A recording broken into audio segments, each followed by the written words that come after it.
Hi students, this topic is about bubble sort. Why is it named bubble sort? It is because the data bubbles up to the top of the dataset. So what is bubble sort? It is a simple sorting algorithm that sorts elements in an unordered array. First, we pass through or iterate through the unsorted array, comparing adjacent elements. If the adjacent elements are in the wrong order, we swap them until the end is reached. We will work on this example for the first pass. For the first pass, we compare the first two elements. Since they are in the wrong order, we swap them. Then we compare the next two elements. Since they are in the wrong order, we also swap them. Then we move on to the next two, but since they are in the correct order, we do not swap. Then we move on to the next two elements, wrong order, swap.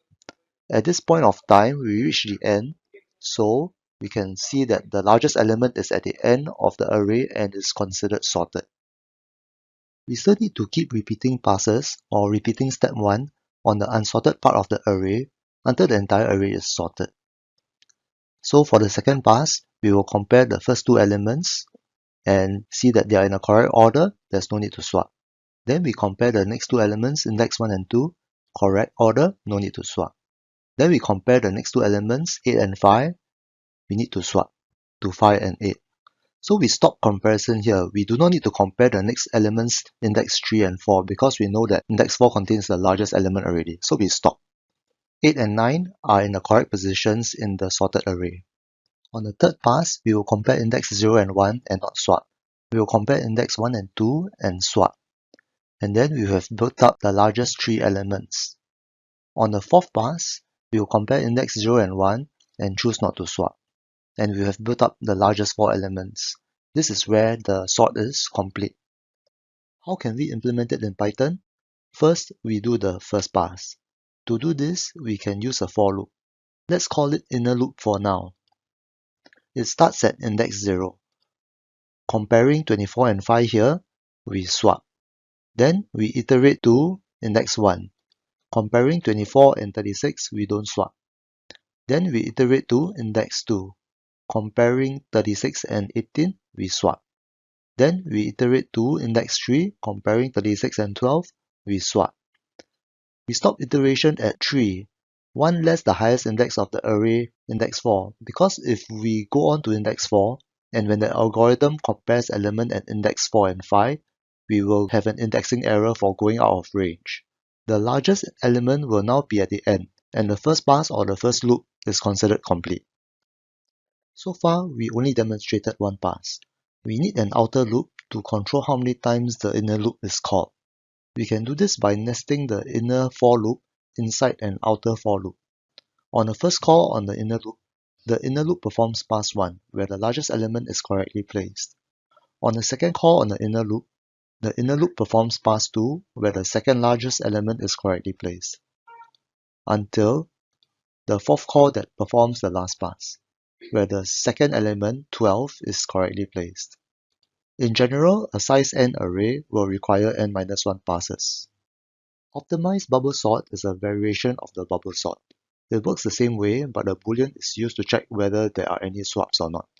In this example, on a size 7 array, the original plan was to do 6 passes. Before every pass, we will set the swap variable to false.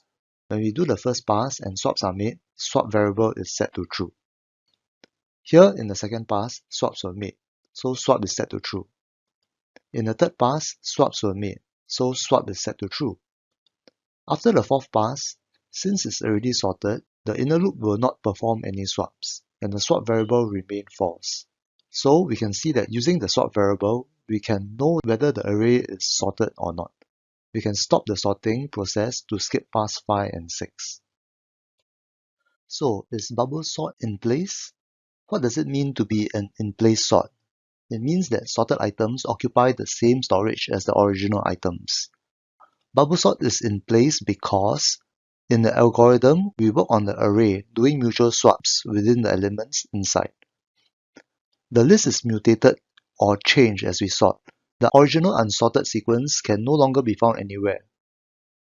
No additional memory or storage space was needed. We did not create another new list to assemble the sorted elements to return it. Therefore, bubble sort is an in-place sorting algorithm. Next, we consider if bubble sort is stable. To understand this, we consider a case where there are repeated elements because stability has to do with lists with repeated elements. For example, this list where 3 is being repeated. To distinguish between the two trees, we use color. Note that initially the red tree comes before the blue tree. After sorting is done, if the relative position of the repeated elements remain unchanged, it is a stable sort. For the case of an unstable sort, after the sorting is done, the relative position of the repeated elements is not preserved. Note that here the blue tree comes first before the red tree. To know if this is a stable sort, it is hard to tell from the sorted result. It depends on the implementation of how it's coded, not the type of sort. Did the code swap even when two elements are equal? Now we discuss the order of growth of bubble sort for a list of size n. The number of comparisons can be used as a gauge for how efficient the algorithm is. The fewer, the better. We will use the average, worst and best case scenario. For the average case scenario, it uses nearly all n-1 passes. And each pass performs a certain number of comparisons. For example, the first pass would do n-1 comparisons. The total number of comparisons would be the sum of an AP, n-1 plus n-2 plus n-3 all the way to 1.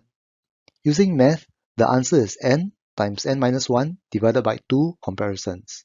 It is quadratic, therefore the time complexity is O(n) squared. You don't need to know the math behind this, just know that it is quadratic. For the worst case, the list is arranged in a reverse manner, and swapping occurs at every step. The constant reading and writing to memory can slow down the sorting process. It is still O(n) squared. In the best case, where the list is nearly sorted and not much swapping is needed, an optimized bubble sort can be efficient.